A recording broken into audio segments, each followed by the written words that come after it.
کہ حضور یہ فرمائیں، لیکن وہاں کوئی گروہ باغی والی حدیث نہیں ہے۔ ہم سمجھے کہ امام بخاری شاید اس حدیث کو چھوڑ گئے ہوں گے، لیکن حدیث اتنی طاقتور تھی کہ چھوڑنے کے تمام تر کوششوں کے باوجود نہ چھوڑی جا سکی۔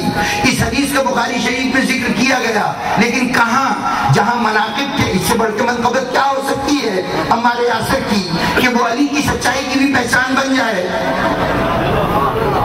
یہ جملہ کہ ان کو گروہ باغی قتل کرے گا، یہ جنت کی طرف بلا رہے ہوں گے، اور وہ باغی گروہ ان کو جہنم کی طرف کھینچنا چاہ رہا ہوگا، یہ جملہ اس سے بڑھ کر کسی کی فضیلت نہیں ہو سکتی کہ اس کو حق کی علامت قرار دے دیا جائے اور اس کے مقابل کو باطل قرار دے دیا جائے۔ بہت بڑی فضیلت ہے، لیکن باب مناقب میں حضرت عمار یاسر کی اس فضیلت کا ذکر نہیں۔ اب امام بخاری اس حدیث کی قوت کے آگے یوں کہیے کہ شکست ماننے پہ مجبور ہو گئے، لیکن ذکر کہاں کیا؟ ایک باب ہے صلاۃ کا، نماز کا، اس باب میں کچھ اجزاء ہیں، کچھ حصے ہیں جو مسجد کے متعلق ہیں۔ ایک عنوان ہے باب کا جس کے نیچے صرف ایک ہی حدیث ہے، وہ باب کا عنوان کیا ہے؟ مسجد کی بنیاد رکھنے کا ثواب۔ مسجد کی بنیاد رکھنے کا ثواب۔ کہیں خیال بھی نہ جانے پائے کہ یہاں پر کسی گروہ باغی کا تذکرہ ہوگا، وہاں لے جا کے یہ حدیث رکھی اور یہ واقعہ بیان کیا کہ جب مسجد بن رہی تھی تو حضور آئے اور ان کے لباس کی گرد کو جھاڑا اور کہا تمہیں گروہ باغی قتل کرے گا، تم جنت کی طرف بلا رہے ہوگے، وہ جہنم کی طرف بلا رہے ہوں گے۔ یعنی حدیث کی قوت نے قلم سے خراج تو لے لیا، لیکن نیت کی خرابیوں نے اس کو ایک ایسی جگہ ڈالا جہاں کس کو باب فضیلت نہ سمجھا جائے۔ نماز کے تذکرے میں نماز سے ویسے بھی مسلمان بھاگتا ہے تو کون دیکھے گا اس حدیث کو؟ لیکن جناب والا اگر یہ حدیث صحیح بخاری میں بھی موجود ہے، آج بھی سب اس کو مانتے ہیں، اور اس عہد میں بھی اس حدیث کو مانا جاتا تھا۔ اس حدیث کا زور اتنا تھا کہ اس وقت بھی اس کا انکار نہیں ہو سکا، تعویل کی گئی، اس کے معنی کو بدلا گیا، لیکن حدیث کے قول رسول ہونے سے انکار نہیں ہو سکا۔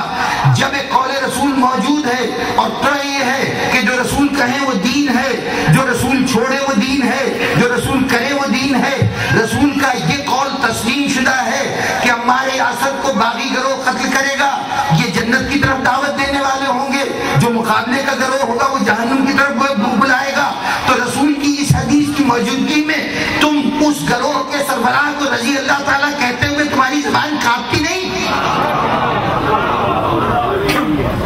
بتاؤ تمہارا ایمان بنو امیہ کے تخت و تاج پر ہے یا رسول کی ذات پہ ہے؟ عجیب و غریب سوچ ہے، کہنے کو کہتے ہیں ہم مانتے ہیں، یہ ماننا ہے؟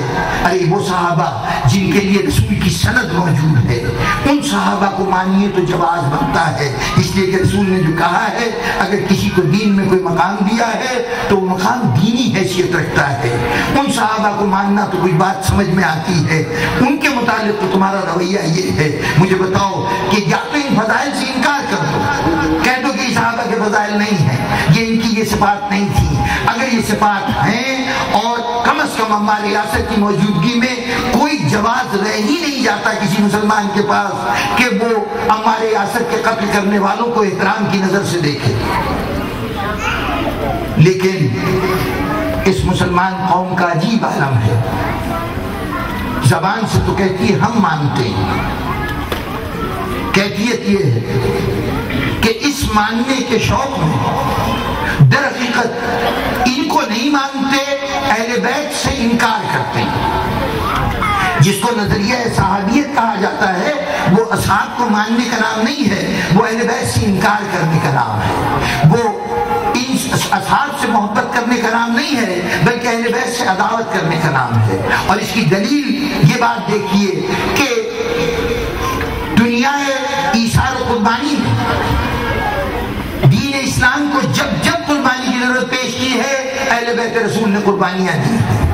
کہا دنیا میں کوئی ایسی نسل نہیں ہوگی جس نسل میں 9 یا 10 پشتیں لگاتار صرف اور صرف دین کی سربلندی کے لیے اپنی جان قربان کرتی رہیں۔